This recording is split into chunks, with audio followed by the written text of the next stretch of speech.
Bro BRS పార్టీని BJP పార్టీలో కలిపేస్తున్నారు.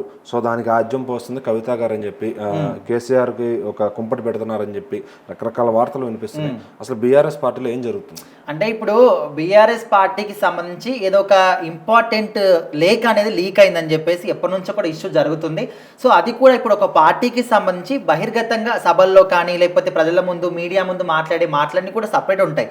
కాకపోతే సీక్రెట్గా వాళ్ళు అంతర్గతంగా ఏం జరుగుతుంది, పార్టీ ఈ విధంగా బలహీనపడడానికి కారణం ఏంటి, దీని వెనకాల ఎవరున్నారో, మనం చేసిన పనులు కరెక్టేనా, అక్కడ ఒక సభ జరిగింది అందులో దాని గురించి ప్రజలేమనుకుంటున్నారు, సో దీని గురించి వీళ్ళు సీక్రెట్గా మాట్లాడుకునే మాటలన్నీ కూడా అయితే కవిత గారు వాళ్ళ నాన్నగారు అంటే మాజీ సీఎం కేసీఆర్ గారికి ఒక లేఖ రూపంలో రాసి పంపించడం జరిగింది. సో అప్పుడు ఆ లేఖ రాసినప్పుడు తను అమెరికాలో పర్యటనలో ఉంది. అయితే ఇప్పుడు తను రాసిన లేఖని ఎవరు లీక్ చేశారో, మధ్యలో ఎవరున్నారో, ఎవరైనా కావాలని చేయిస్తున్నారా, సో ఇవన్నీ కూడా తెలియాల్సి ఉంది. అయితే ఆ లేఖలో తను ఏం రాసిందంటే వాళ్ళ పార్టీకి సంబంధించి ప్రజలు ఏమనుకుంటున్నారో అండ్ వాళ్ళిద్దరూ సీక్రెట్గా మాట్లాడుకునే మాటలన్నీ కూడా తను అక్కడ ఉంది కాబట్టి సో లేఖ రూపంలో పంపించింది అనమాట.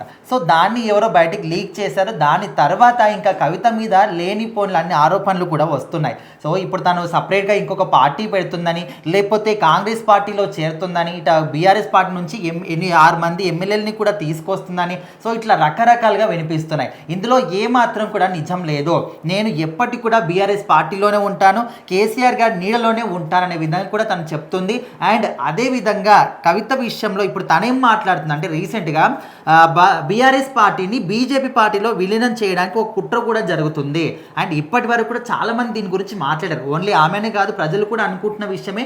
లోపల బీజేపీ పార్టీతో మంత్రాలు జరుపుతుంది బీఆర్ఎస్ పార్టీ, బయటికి మాత్రం ఏదో తిడుతున్నట్టు ఏం తెలియనట్టు అనే విధంగా మాట్లాడతారు. కానీ లోపల మాత్రం ఎప్పటి నుంచో కూడా బీఆర్ఎస్ పార్టీని బీజేపీలో విలీనం చేయడానికి వాళ్ళు ట్రై చేస్తూనే ఉన్నారు అనే విధంగా చాలామంది మాట్లాడారు. ఇప్పుడు కవిత గారు కూడా అదే చెప్తున్నారు. సో ఇప్పుడు తను చెప్పేదానికి మీనింగ్ ఏంటంటే తెలంగాణలో ఉన్నటువంటి వనరులన్నింటినీ కూడా బీజేపీ పార్టీ వాళ్ళ ఐక్యం చేసుకోవడానికి ట్రై చేస్తున్నారు.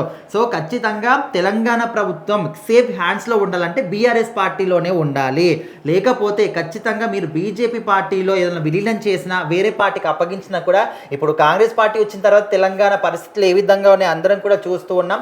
అదేవిధంగా ఒకవేళ మీరు ఇంకా బీజేపీ పార్టీ కూడా మీ బీఆర్ఎస్ పార్టీని అప్పగించారనుకో, విలీనం చేశారనుకో, ఇంకా మొత్తానికి మన చేతుల్లో ఉండదు, సర్వనాశనం అయిపోతుంది అనే విధంగా కూడా కవిత గారు మాట్లాడడం జరిగింది. అయితే ఒకప్పుడు తను లిక్కర్ స్కామ్లో జైలు పాలైనప్పుడు కూడా అప్పుడే అడిగింది, నేను ఎమ్మెల్సీగా రాజీనామా చేస్తాను నాన్న అడిగినప్పుడు వాళ్ళ నాన్నగారు అంటే కేసీఆర్ గారు ఏం చెప్పారంటే నీ మీద కుట్రలు జరుగుతున్నాయి, లేనిపోయిన ఆరోపణలు చేస్తున్నారు, ఇప్పుడు చేయకు, తొందరపడకని చెప్పారంట.